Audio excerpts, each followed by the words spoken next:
नमस्कार दोस्तों, welcome to invest wise.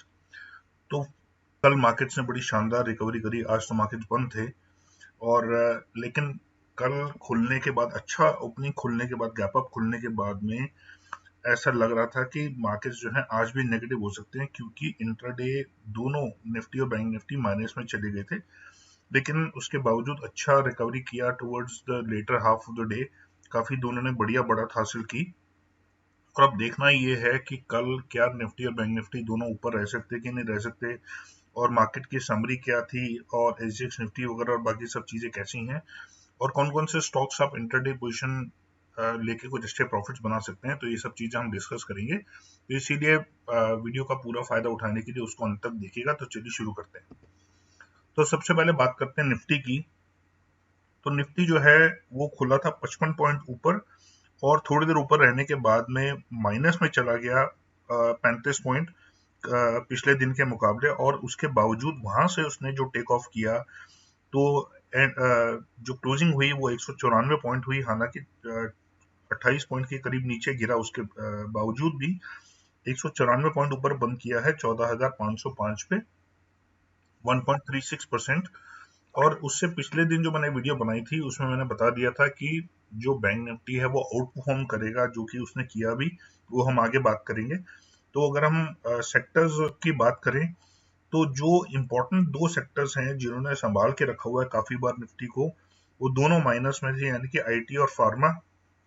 IT में काफी ज्यादा प्रॉफिट बुकिंग हुई, फार्मा भी थोड़ा माइनस में रहा। उससे पहले जिस दिन माइनस में थी मार्केट काफी ज्यादा मंडे को, उस दिन फार्मा नहीं संभाला था, फार्मा ने काफी अच्छा परफॉर्म किया था।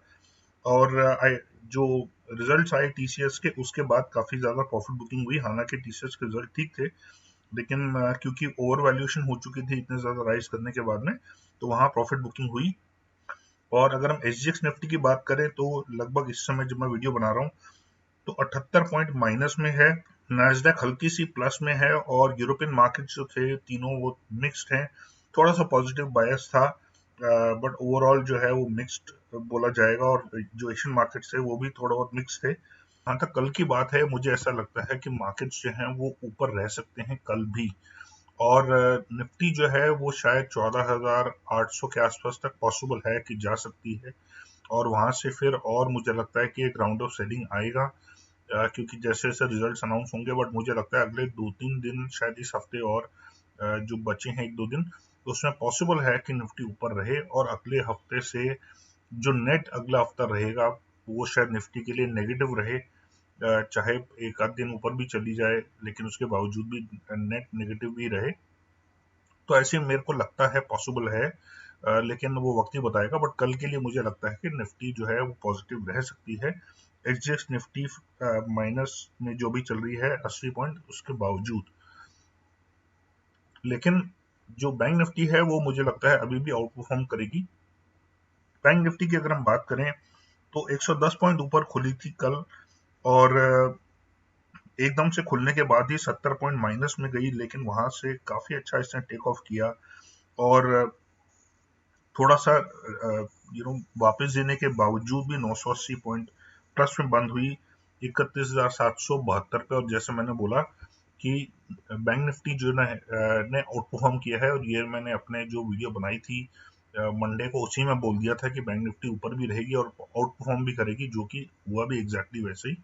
और कल मुझे लगता है कि कल भी बैंक निफ्टी ऊपर रह सकती है, और इसके आने वाले दिनों में हम जो लेवल्स हैं वो शायद पॉसिबल है कि 34,000 34,500 के आसपास देखें।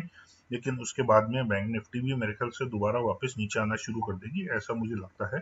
तो चलिए इंडिविजुअल स्टॉक्स की बात कर लेते हैं जिनमें आप इंट्राडे पोजीशन लेके कुछ अच्छे प्रॉफिट बना सकते हैं। तो सबसे पहला हमारा स्टॉक है एक्सिस बैंक, जो कि बैंकिंग स्टॉक है, जाहिर सी बात है। और देखिए पिछले बार भी लगभग इन्हीं लेवल्स के आसपास से इसको सपोर्ट मिला था, ऊपर गया था। उससे पहले ये हल्का सा नीचे आ रहा था, और यहाँ पे भी जो फॉल थी मंडे की, उसमें इसने काफी ज्यादा पुल बैक किया। और कल जो है इसने लगभग उन्हीं लेवल से शुरू किया, हल्का से नीचे लो शेडो भी बनाया है, उसके बाद काफी ज्यादा ऊपर गया, और ऑलमोस्ट इसने जितना जो फॉल हुआ था इंक्लूडिंग गैप डाउन को मिला के भी सारा का सारा रिकवर कर लिया। वॉल्यूम्स एवरेज वॉल्यूम्स ही थे बहुत ज्यादा काफ़ी ज़्यादा नहीं थे। इनफैक्ट मंडे की फॉल में भी काफ़ी ज़्यादा वॉल्यूम नहीं थे, एवरेज वॉल्यूम्स के आसपास ही थे, और उसी में रिकवरी भी काउंट हो गई और ये सारा जो है इसने कवर कर लिया है। और इंडिकेटर भी ऐसा लगता है कि अब यहाँ से ऊपर जा सकते हैं, तो ऐसी पॉसिबिलिटी है कि आने वाले दिनों में हम एक्सिस बैंक का जो लेवल है वो ऊपर जाता हुआ देखेंगे। और अगर आपको लेवल्स और टारगेट्स चाहिए, स्टॉप लॉस चाहिए, तो आप मेरा टेलीग्राम चैनल ज्वाइन कर सकते हैं। तो टेलीग्राम चैनल का लिंक जो है वो डिस्क्रिप्शन में दिया हुआ है, और मुझे ट्विटर पे भी आप फॉलो कर सकते हैं, उसका भी लिंक नीचे डिस्क्रिप्शन में दिया हुआ है, वहां पे क्लिक करके आप मेरे साथ जुड़ सकते हैं। मेरा ईमेल आईडी है investwise0070@gmail.com। तो अगर आप अपने ब्रोकर के पास बहुत ही हाई ब्रोकरेज रेट्स दे रहे हैं, या आप अपने ब्रोकर की जो सर्विसेज है उससे सेटिस्फाइड नहीं है, तो आप मुझे इस ईमेल एड्रेस पे लिख सकते हैं। ये ईमेल एड्रेस आपको मेरे जो डिस्क्रिप्शन हैं वीडियोस के उसमें मिल जाएगा, और उसमें मैं आपका अकाउंट एक बहुत ही रिप्यूटेड ब्रोकिंग हाउस के साथ खुलवाऊंगा, जिसमें आपके ब्रोकरेज रेट जो हैं वो अभी के मुकाबले तो काफ़ी कम होंगे होंगे, साथ में जो अगर आपके कोई सर्विस इश्यूज हैं तो वो मैं आपके रिजॉल्व कराऊंगा। अगर अभी आपके कोई नहीं कराता है, अभी जिस ब्रोकर के साथ आप जुड़े हुए हैं, अगर वहाँ आपके कोई सर्विस इशू रिजॉल्व करने वाला नहीं है, या आपको कोई गाइड करने वाला नहीं है कि आपके कौन से स्टॉक्स कब खरीदें कब बेचें, जिसकी वजह से या तो आपके ज़्यादातर लॉसेज होते हैं, या प्रॉफिट जितना बनना चाहिए उससे काफ़ी कम बना पाते हैं, तो जब आप मेरे साथ जुड़ेंगे तो आपको गाइडेंस भी मैं ही दूंगा कि आप कौन से स्टॉक्स कब खरीदें कब बेचें, जिसकी वजह से आपके प्रॉफिट्स में काफ़ी ज़्यादा इजाफा होना चाहिए, और लॉसेज भी जो हैं उनको भी हम धीरे धीरे प्रॉफिट्स में बदलेंगे।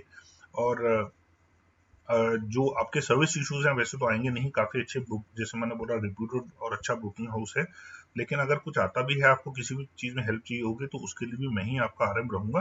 तो आप मेरे साथ जुड़ने के लिए इस ईमेल एड्रेस पे आप मेरे को लिख सकते हैं, और हम उसके बाद उस चीज़ को आगे ले जाएंगे। और ये सारी चीज़ें आपको टेलीग्राम का, ट्विटर का और ईमेल आईडी जो है ये आपको मेरे वीडियोस के डिस्क्रिप्शन में मिल जाएगा। नेक्स्ट बात करते हैं बजाज फिनसर्व की। तो बजाज फिनसर्व देखिए, इसने इतनी जबरदस्त फॉल हुई उसके बावजूद भी एक नया लो नहीं बनाया, यानी कि इससे नीचे नहीं बनाया।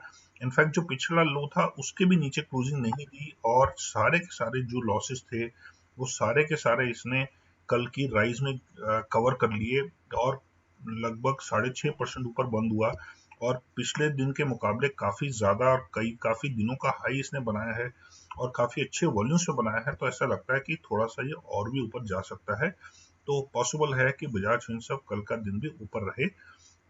नेक्स्ट स्टॉक है डॉक्टर रेड्डीज। तो डॉक्टर रेड्डीज देखिए काफी ज्यादा नीचे आ रहा था, उसके बाद काफी अच्छी bout of buying I suddenly एकदम ऊपर, और काफी जबरदस्त इसने कवर किया, और पिछले जो हाइस थे उनको रिटेस्ट किया। लेकिन इंपॉर्टेंट बात यह है कि कल जो परसों जो मंडे को जो राइज हुआ था उसका कंप्लीटली काउंटर उसने कर दिया कल के दिन, और जितना ऊपर बढ़ा था उससे ऑलमोस्ट सारा का सारा ही इसने रिट्रेस कर लिया। इनफैक्ट गैप अप खुला था ये हल्का सा पिछले दिन के मुकाबले, लेकिन ऑलमोस्ट जो इसकी ओपनिंग लेवल थी ग्रीन कैंडल की, उसके काफी ज्यादा करीब इसने क्लोजिंग दी है, और एक टाइम पे जो इसका जो लोअर शेडो है अगर हम उसको भी काउंट कर लें, तो इसने पिछले दिन के ओपनिंग के से भी नीचे तक आ गया था ये, लेकिन हल्का सा इसने कवर अप किया, और काफी ज्यादा स्ट्रॉन्ग वॉल्यूम्स हैं, दैट मींस नेगेटिव बायस काफी ज्यादा है। तो मुझे लगता है कि ये कल के दिन नीचे रह सकता है, और जो इंडिकेटर्स हैं वो भी आप देख सकते हैं नीचे झुकना शुरू हो गए। तो कल का दिन जो है वो डॉक्टर रेड्डीज के लिए पॉसिबल है कि एक नेगेटिव डे रहे। नेक्स्ट बात करते हैं एचडीएफसी लिमिटेड की। तो एचडीएफसी लिमिटेड भी देखिए धीरे धीरे लोअर लोज और लोअर हाइज बना रहा था, लेकिन ऑलमोस्ट अपने पिछले लोज के आसपास पहुंच चुका जहां इसको सपोर्ट मिला। और देखिए जो मंडे की फॉल थी उसमें भी इतनी जबरदस्त फॉल होने के बावजूद जो इसका मेन डैमेज था वो गैप डाउन खुलने की वजह से था, लेकिन एक बार खुला जब नीचे, तो उसके बाद उसने बहुत ज्यादा नीचे नहीं गया, और जो फॉल थी उसमें से भी थोड़ा रिकवरी करी, लगभग आधी जो फॉल थी उसने रिकवर कर ली थी, और कल काफी अच्छे वॉल्यूम्स के साथ में काफी ज्यादा ऊपर उठा है, और पिछले दिन के जो लॉसेस थे वो सारे के सारे कवर कर लिए, जो गैप डाउन खुला था वो भी सारा रिकवर हो गया, और वॉल्यूम भी काफी अच्छे थे, और जो इंडिकेटर्स हैं वो भी धीरे धीरे ऊपर जा रहे हैं। तो मुझे लगता है कि एचडीएफसी लिमिटेड भी कल के दिन ऊपर रह सकता है। नेक्स्ट बात करते हैं कोटक महिंद्रा बैंक की। तो कोटक महिंद्रा बैंक भी धीरे धीरे लोअर हाइज और लोअर लोज बना रहा था पिछले काफी दिनों से, लेकिन ये भी अपने सपोर्ट लेवल के आसपास है। 1725 के आसपास का सपोर्ट लेवल है, 1725 का, और यहाँ से इसने बाउंस बैक किया। और मंडे की फॉल भी अगर हम देखें तो ये भी गैप डाउन हुआ था, लेकिन उसके बाद बहुत ज्यादा डीप कैंडल नहीं बनी, वॉल्यूम्स भी बहुत ज्यादा ऊपर नहीं थे, एवरेज वॉल्यूम्स के आसपास थे। और इसका भी अगर हम बात करें तो इसने भी ऑलमोस्ट अपने सारे लॉसेस कवर कर लिए कल के गेन में, लगभग 1.25% ऑलमोस्ट इसने ऊपर क्लोज किया है। और थोड़ा सा इसका जो लॉस था मंडे का, वो बहुत ही कम रह गया है, और यहाँ से मुझे लगता है थोड़ा सा ये और ऊपर अब यहाँ से जा सकता है, और इंडिकेटर्स भी ऊपर मूव होना शुरू हो गए हैं। तो कल का दिन हो सकता है कोटक महिंद्रा बैंक के लिए भी पॉजिटिव डे रहे। तो ये थे हमारे समरी और हमारे स्टॉक्स और हमारे इवैल्यूएशन की कल मार्केट्स कैसा कर सकती हैं। आई होप आपको वीडियो पसंद आई होगी, तो इसको लाइक और शेयर कीजिएगा, और अगर आप चैनल पर नए हैं तो सब्सक्राइब कीजिए और बेल नोटिफिकेशन प्रेस करते समय ऑल सेलेक्ट करना मत भूलिएगा, नहीं तो आपको सारे वीडियोस के नोटिफिकेशन नहीं मिलेंगे। And thank you so much and take care and God bless.